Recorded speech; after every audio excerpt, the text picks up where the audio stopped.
I'm making this video because Apple technical support completely lied to me. They told me they were going to fix my Mac Pro. It was 1 month outside of warranty and my third consecutive Mac that a piece of hardware has burned out on me. The first time it happened, I had a 17-inch MacBook Pro with this serial number here. I can't remember if I got the extended warranty or not, but when it was just outside of warranty, maybe even just the initial 1-year warranty, I'm not even sure. The graphics chip completely fried, just editing a video. I didn't do anything wrong. 5-minute video, completely burned out. So I take it into Costa Rica. This is a $3,500 Mac. I pay $1,400 to have basically the motherboard replaced. The way they explained it was the graphics chip and the processor are on the same board. I never looked inside, so you had to replace the whole thing. I spent $1,400 after the initial $35, burned out in 5 minutes. That Mac with that number is still completely useless to me. Then I buy a Mac Mini. That Mac, the second day I had it here in Mexico City, I can't remember if it was the second day I used it or if I set it up in the United States.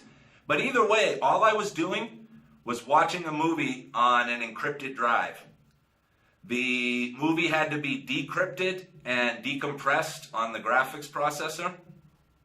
Completely fried the graphics processor. So I sent it in. That was under warranty. That's with this serial number here. Now they fixed that and it still runs today.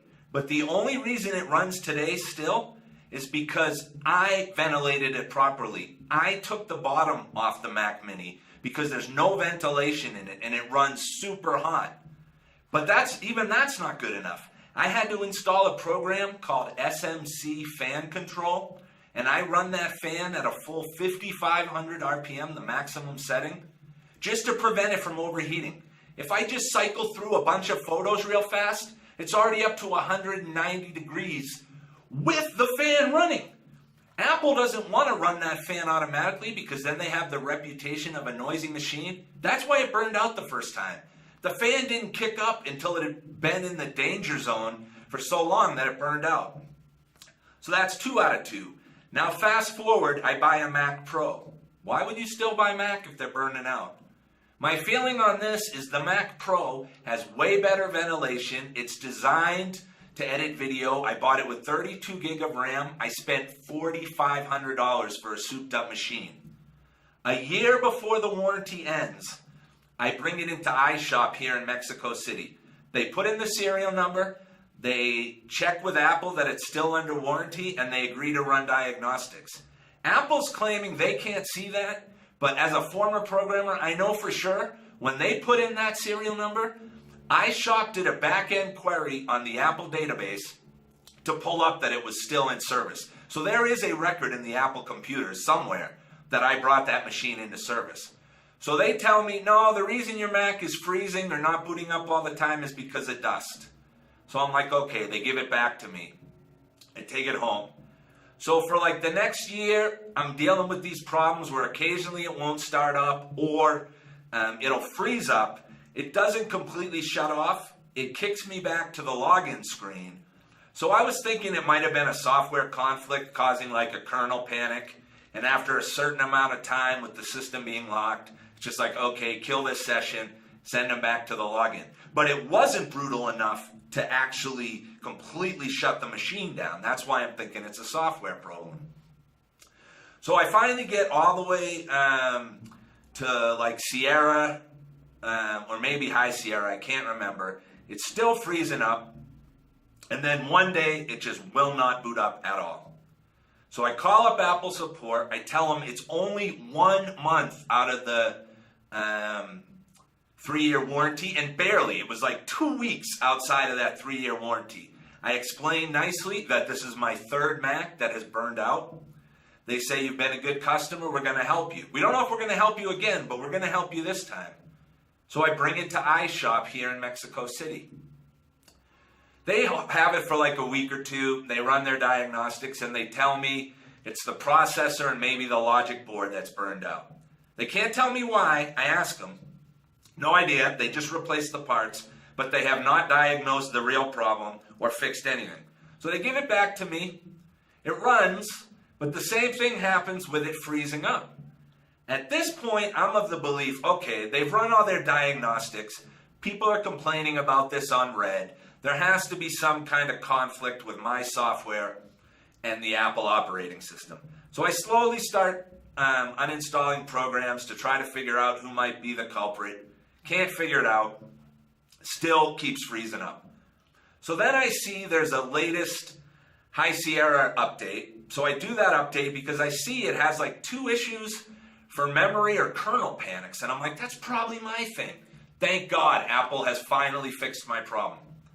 I do the update, it doesn't fix it. So at this point, I'm like, okay, I'm just going to format the entire disk. Because when I was on the phone with tech support, they were like, you never sent us any logs or anything. Because I brought it into iShop thinking an authorized repair service should fix it. But anyway, so I'm like, okay, I save off the system report, I save off the log files of the errors that happen when it freezes. I was going to run one more test to just leave it running. A bunch of YouTube videos playing just to see if it would freeze up again. Because it seemed to happen in the browser a lot. Then the machine completely burns out. So Apple tells me, great. It's still under the 90-day guarantee of the repair that they never repaired. As soon as they gave it back to me, I had this problem. The reason I didn't report it right away is when you have a computer problem, you really have to troubleshoot. You don't jump right to the solution. You have to eliminate everything that might be the cause until you figure it out. They've run their diagnostics. They tell me the machine is fine. So I'm like, okay, it's got to be a software issue. So I do all that. I save off the logs on a completely clean install, nothing else running, and it still happens. I bring it into iShop.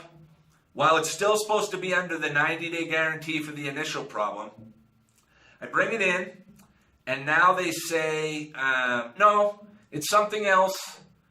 Even though they couldn't tell me why it burned out the last time. I asked, the guy's name was Mauricio. I completely asked the iShop guy, why did this happen? Because I need this to be fixed right. He doesn't know. He can't tell me. Turns out this other part was failing. I have no idea what it is. Cost 21,000 pesos. That's just over $1,000 in US dollars right now. So we've got a company here, Apple, that has billions of dollars in cash in their bank accounts because they're so profitable. I've spent over $10,000 on 3 Macs that have all consecutively burned out through no problem of my own. They promised to fix it. They didn't fix it. It was all part of the same original problem that started a year before the warranty runs out. And now Apple's just cleaning their hands of me and saying, we don't care. It's your problem.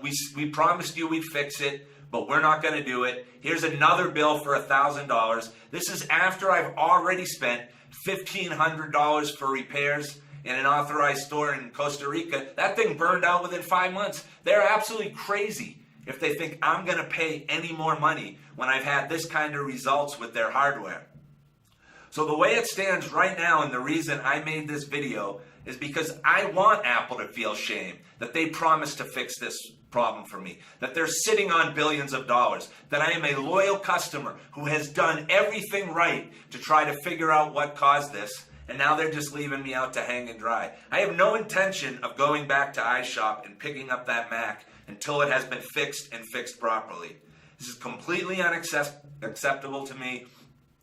I will put the number for this incident, the authorization they gave, in the bottom of the YouTube video, and I intend to publish this on Facebook and Twitter of both Apple support and iShop. So hopefully a little shame for their failing to diagnose the correct problem, failing to support it when it was under warranty, promising me they would, and then just completely absolving themselves of the mess they made. I didn't make this mess. I've had Macs that I've had to walk on eggshells with because of their problems, not mine. It's ridiculous. Apple needs to fix this, and I'm hoping they will.